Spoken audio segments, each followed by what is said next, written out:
What's going on, everybody, and welcome back to the Locked On Pirates podcast. You know, the last time I talked to you guys was a year ago. No, I'm just kidding. Welcome to 2022, everybody. It's going to be a phenomenal year. I am, of course, your host, Ethan Smith, who does the most. I have finished my first full calendar year as the host of Locked On Pirates, and hopefully we continue to be there. As you saw my tweet this morning before this episode, 2022 is hopefully going to be a big year for the growth of this podcast. We're going to be cranking out episodes all throughout spring training on Mondays, either Thursdays or Tuesdays, and Fridays. Of course, Mondays like today are going to have the awesome Gary Morgan on here every Monday.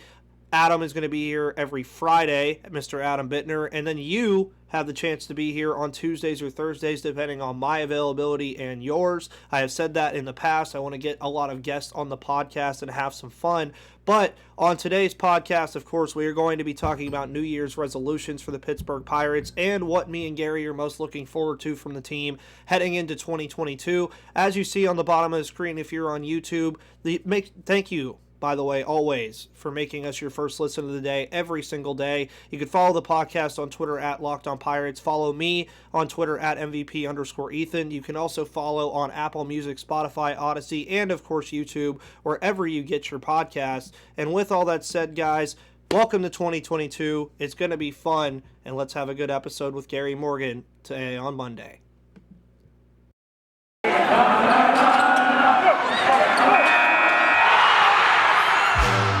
You are Locked On Pirates, your daily Pittsburgh Pirates podcast. Part of the Locked On Podcast Network, your team every day.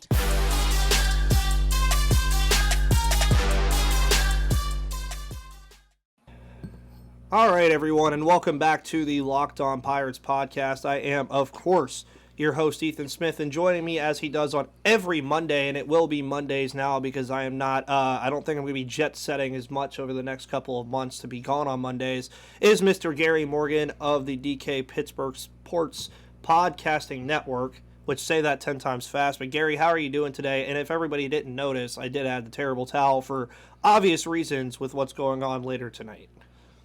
I'm doing great, man. Looking forward to Ben's last game at home tonight. So yeah, pretty excited for that.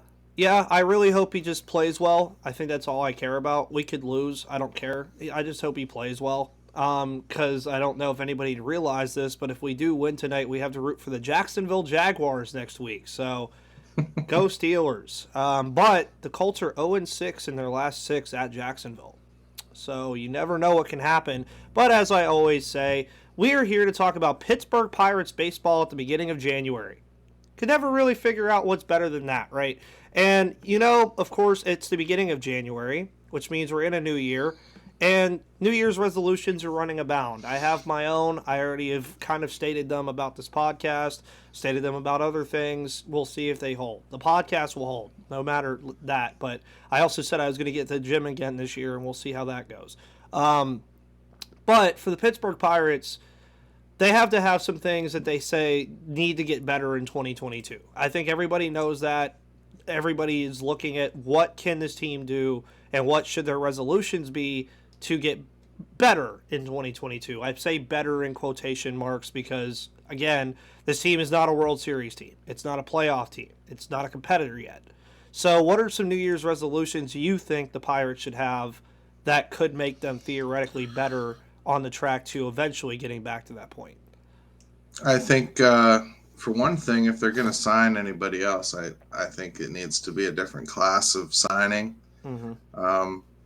I just wrote a piece the other day about the starting rotation, and if they're truly going to sign another starter, as Ben Cherington said he wants to, I think it needs to be a decent starter, like that is a locked-on guarantee to be in the top half of that rotation, as opposed to another flyer on somebody that might not even make it.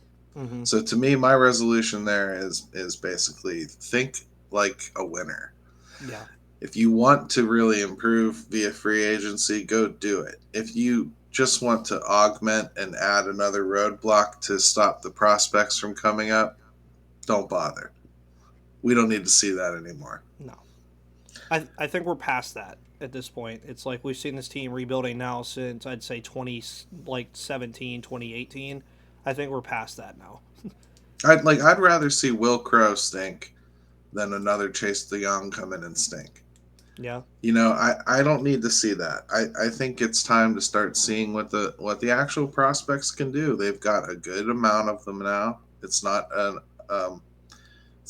matter of they're going to run out of arms to get through the season. So use who you got. Let's see what we got here. Let's not artificially block Rowanzi. Let's not artificially block Kranick. Let's let things play out. Yeah, and I mean, I think that's a great resolution to start, just because that's something that I was going to bring up as well, is a lot of the talks that we had last year were these prospects are too far away. Like, a lot of the guys that you're looking forward to are still too far away. But now you're creeping up on that point where O'Neal Cruz just made his debut last year. Rowanzi Contreras just made his debut last year. You look at other guys that got put on the 40-man roster that you're probably going to see in 2022, like Kanan Smith-Njigba, Cal Mitchell if he doesn't leave. Or not if he doesn't leave, if he doesn't get selected in the Rule 5 draft, if that ever happens. Diego Castillo, who we mentioned last week on the podcast, who a lot of people are not looking at, but could be a very integral part of what this team does. And then on top of that, you still have guys like Cole Tucker, who proved he deserved to be here last year, that's still here. You still have Tucupita Marcano. You don't know what you got out of that trade yet. There's a lot of guys that I personally want to see get playing time. Like you said, don't artificially block these guys, because these are supposed to be the guys we're supposed to be watching for the next half decade, right? Well, you add on top of that, all those guys need to be looked at. Mm-hmm. But what's really good about the system right now is that that's not just a group that all has to come up and make it. No. And then there's another wave coming. Mm-hmm. So if you waste this year and don't get eyes on those guys and start figuring out what they are, and then go into 2023, now you've got Nick Gonzalez crawling up your backside. You've got Quinn Priester coming. You got Meadows on the way. Maybe Majinski. Like, you can't afford to waste 2022 trying to fill it with scab players when you have prospects. Is that going to lead to a team that's going to win more than it did last year? I think so, only because it's really hard to lose 100 games in reality. It is. And the talent level itself, I think, is better.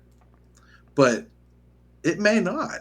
It may equal to the same thing. But if you don't do this process, man, I can't even imagine how congested 2023 is going to be.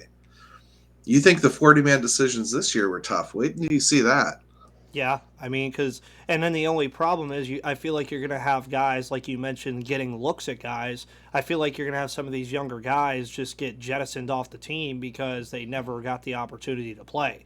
And I mean, albeit that happens across all of baseball. It just happens. Sure. But it shouldn't happen in this case, when there's really no excuse for you to say, yeah, let's let Jose Quintana pitch more than this person, right? Like, it doesn't even have to be Rowanzi. You already mentioned Max Kranick and other guys like that could get reps too. Like, to the point where last year, like you mentioned, we ran out of arms. We virtually did. And there's no reason for that to happen this year. There was way too many young pitchers that you have available for yourself to say, oh, yeah, Derek Shelton, I don't have any arms to throw out there right now. No, you definitely they're in do. a lot better shape this year as far as sheer numbers that they have. And I also think playing a full season played very well into that as well, because, I mean, you had a lot of these guys coming off a 60-game season. You could tell that a lot of their arms were just depreciated. Like Max Scherzer, of course, was like the biggest one in the playoffs, saying he couldn't pitch that day. But I think playing that full year is finally going to get a lot of these guys under their belt again. And then if you also look into what we were mentioning before with position players, I really think the outfield, again, is going to be one of the biggest things, because you have so many guys in that little cluster right there, like Jack Sawinski, Cal Mitchell, Kanan Smith-Njigba, even O'Neal Cruz, possibly, they throw him out there, that you got to get looks at these guys. And, I mean, the Pirates, again, what I'm expecting out of this, I don't really want to see the same 9 guys out there every day. If you had to ask me, I'd be okay with it. I doubt you will. Out. I mean, you've watched Derek Shelton put a lineup together. It's not a guarantee that the Stars are going to play 6 games a week. So I think you're going to get your wish there. Yeah. I just don't want to see them waste an awful lot more time on somebody like Anthony Alford. Let's say 6 weeks in, he looks like he did 6 weeks in last year. Yeah. It's time to pull the ripcord and be done with it. There's too many other players coming up that I'd rather see, and you got to get answers on, than to mess around with him. And Allen's probably in the same boat. There's a lot of guys like that. It's time to just decide on things. If Mitch Keller stinks, hey, he's either in the bullpen or he's going to AAA, and we're moving on. I mean, this is the year to stop messing around with some of these guys and start making decisions. If Max Kranick is nothing more than that 97-mile-an-hour fastball, and he's never going to add that off speed that you want him to have, put him in the bullpen. Be done with it. If Will Crow's not a starter, but he could be a good middle relief guy, use him as a middle relief guy. You got to start finding ways to get some of these answers filled out on the form here. Yeah, and I mean, hopefully they get a full season to figure it out and fill out the form as well, because I mean, obviously, of course, we still are in the middle of the CBA negotiations, if you even want to call them negotiations at this point, because I don't think they've talked for like 3 weeks. But before we continue into the rest of today's podcast, I want to let everybody know that today's episode, of course, is brought to you by Built Bar. Built Bar, of course, is the best tasting protein bar on the planet. It's a new year, so that means New Year's resolutions. If yours is about getting fit or eating healthier, make sure you include Built Bar in your plan. Built Bar is the protein bar that tastes like a candy bar, maybe even better than a candy bar. Built Bar makes it easier to stick to your resolution because it tastes good, you'll want to eat it, and unlike other protein bars which can be chalky or waxy or taste like a chemical spill, they are healthy and you're not just eating boring. Built Bars are also covered in 100% real chocolate. Most Built Bars contain 130 calories, 4 grams of sugar and net carbs, and 17 grams of protein. And even if you're not a huge fan of working out like myself, even though I am planning on doing it again this year, you can at least eat something that tastes good and is good for you. That way, when you enjoy a delicious Built Bar, you can almost count it as a workout. And there are so many flavors to choose from: coconut almond, peanut butter brownie, raspberry cookies and cream, salted caramel, mint brownie, and many more. In fact, Built Bar is always coming out with new limited time flavors, so check out BuiltBar.com often to see what's new. And go to BuiltBar.com, use the promo code LOCKED15 and get 15% off of your order when you invest in the best protein bars on the market. And my camera has fell again, so we're going into dark mode today. But while I fix that, Gary, I will go ahead and pose the question to you. What are you most looking forward to heading into 2022 with this Pirates team? Oh, it's definitely the youth. I'm definitely most excited about the youth starting to make its presence felt. I want to see O'Neal Cruz do more than get his feet wet this year. I want him to start to entrench himself a little bit as a perennial MLB player. Rowanzi Contreras is another one. Miguel Yajure. I'd really like to see a few of those guys. Travis Swaggerty. It's good to think about what this lineup could look like in the second half of 2022. And I'm pretty pumped about it. I think this is a good first wave. I think this is a good foundational wave, I should say.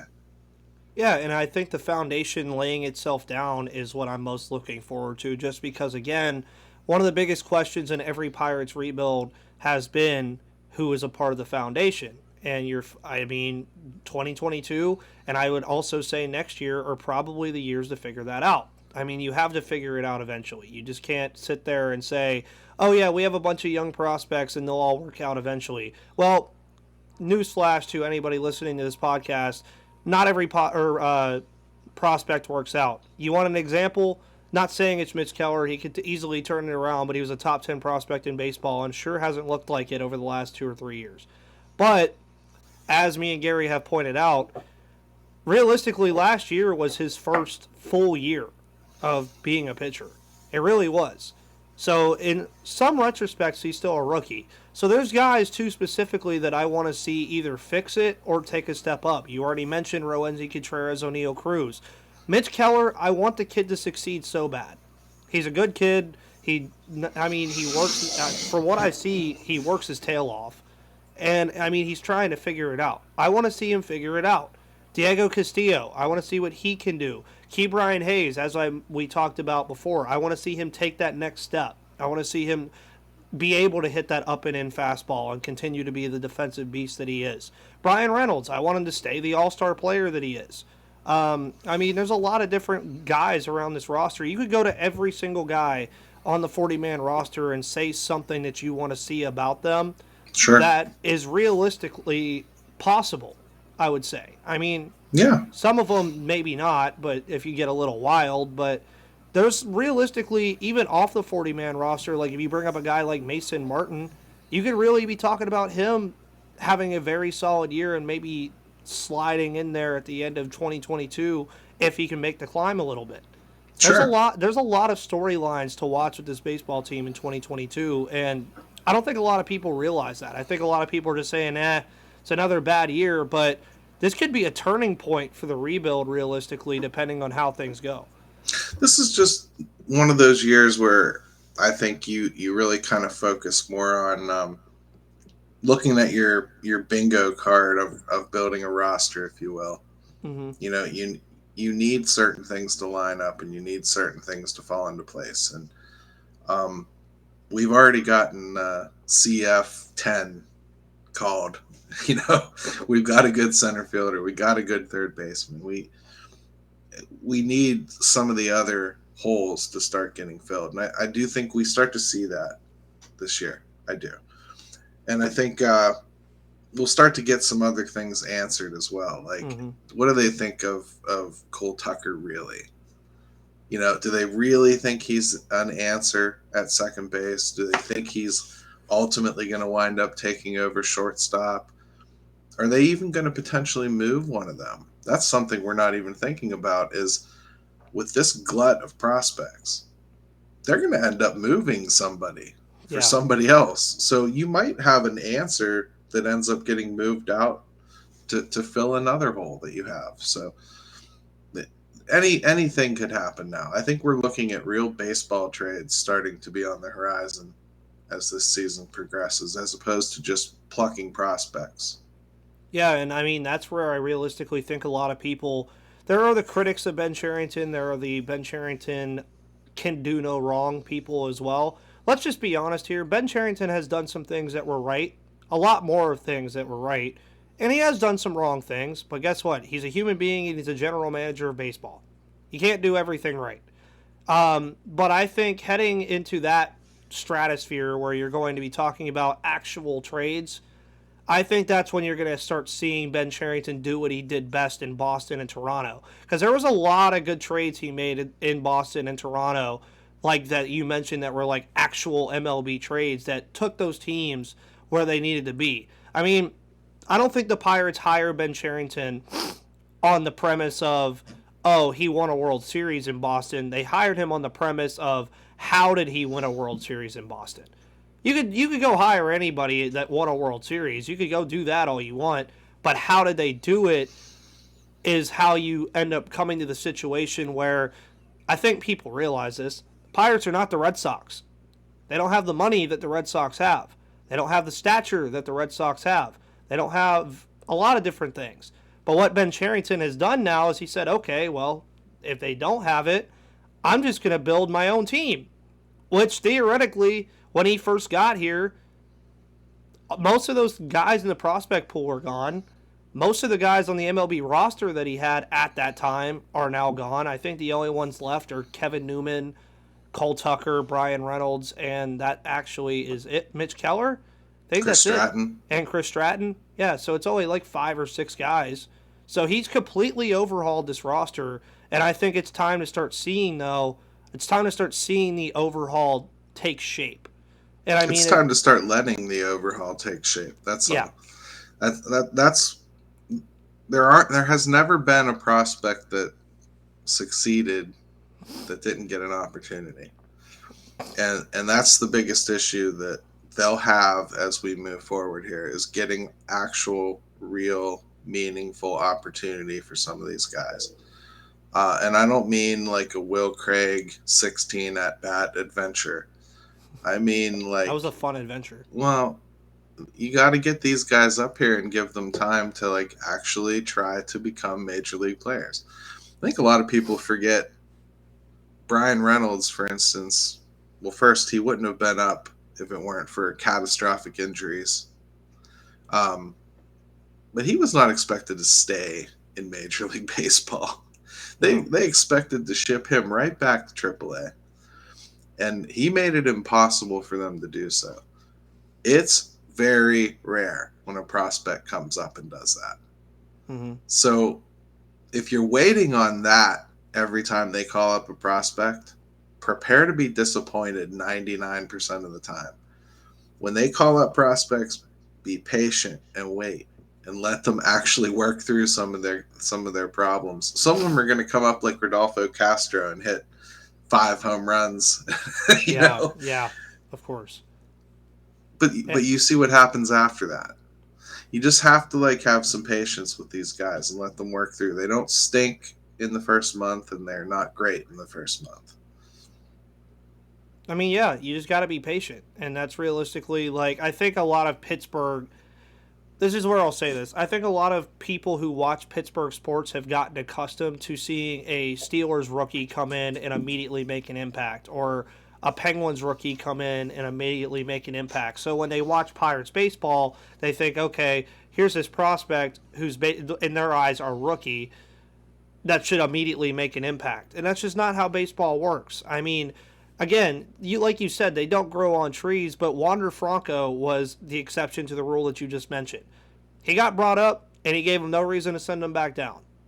But yes, you've looked at other people and players like, for instance, Jared Kelenic, who was like the number 3 prospect in all of baseball for Seattle this year, came up, hit like below 100 for like 3 weeks, and then they said, no, you got to go back down to AAA. He goes back down to AAA, figures it out, comes back up, and from what I heard, played well. And it's, I mean, you gotta be patient with it. And I think looking forward to that is going to take patience. yeah. But there's going to be back and guys. forth and ups and downs and things Yeah. like that. That's what 2022 really should be about. It should be getting those rookie legs out of people. Mm-hmm. Heading into 2023, knowing some guys have things to build on. We've seen some things we like. We've seen some things we don't like. Make our adjustments and move forward. It could be a fun year if you let it be. If you're going to focus on the record the whole time, hey, I get it. Yeah.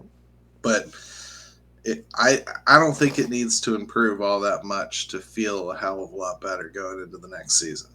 Oh, yeah, of course. And to end it off as well, I mean, that's just going to bode well for me because I'm going to have no shortage of things to talk about here on the Locked On Pirates podcast.